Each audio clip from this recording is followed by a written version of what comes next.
السلام علیکم ورحمۃ اللہ وبرکاتہ۔ ناظرین، آج کی اس ویڈیو میں ہم ایک اہم بیان پر گفتگو کریں گے جو جمعیت علماء ہند کے صدر مولانا محمود اسعد مدنی نے دیا ہے۔ یہ بیان سابق IA افسر نیاز خان کی اس تجویز کے جواب میں آیا ہے جس میں انہوں نے مسلمانوں کو ہجومی تشدد سے بچنے کے لیے اپنی ظاہری شناخت جیسے داڑھی، ٹوپی، حجاب اور روایتی لباس تبدیل کرنے کا مشورہ دیا تھا۔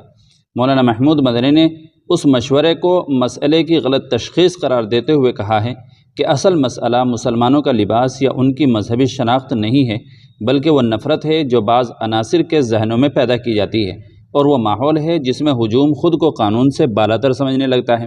انہوں نے کہا ہے کہ کسی بھی مہذب جمہوری ملک میں یہ مناسب نہیں ہے کہ مجرم کو روکنے اور سزا دینے کے بجائے مظلوم سے کہا جائے کہ وہ اپنی شناخت ہی مٹا دے۔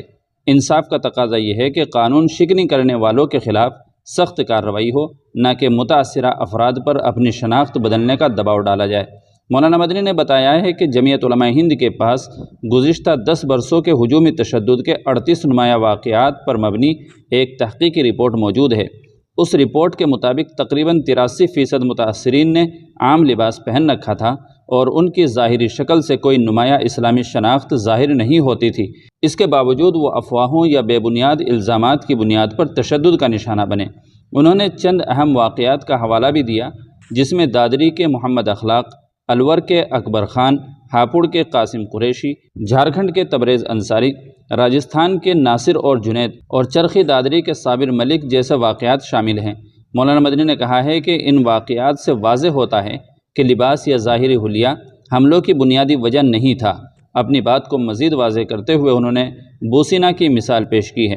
ان کے مطابق وہاں کے مسلمان زبان، لباس اور رہن سہن میں اپنے عیسائی ہمسایوں سے مختلف نظر نہیں آتے تھے، لیکن اس کے باوجود انہیں نسل کشی اور بدترین مظالم کا سامنا کرنا پڑا۔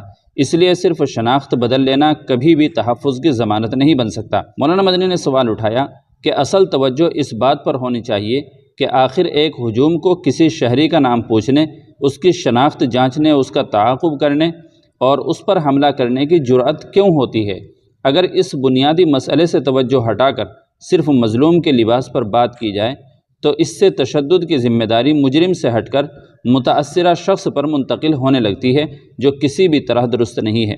آخر میں مولانا مدنی نے کہا ہے کہ ملک میں امن و امان اسی وقت قائم ہوگا جب قانون کی بالادستی یقینی بنائی جائے، ہجومی تشدد کے مجرموں کے خلاف بلا امتیاز کارروائی ہو اور عدالتوں کی ہدایات پر مؤثر عمل درآمد کیا جائے۔ انہوں نے تمام انصاف پسند شہریوں سے اپیل کی ہے کہ وہ نفرت کے بجائے قانون، انصاف اور باہمی بھائی چارے کے فروغ کے لیے متحد ہو کر کام کرے۔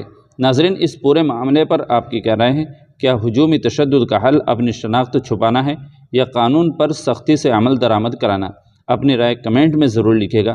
اگر آپ کو یہ ویڈیو معلوماتی لگی ہو تو اسے ضرور لائک کریں، اپنے دوستوں کے ساتھ شیئر کریں اور ایسی ہی مستند خبروں اور اہم موضوعات کے لیے ملت نیوز چینل کو سبسکرائب کرنا نہ بھولیں۔ السلام علیکم ورحمۃ اللہ وبرکاتہ۔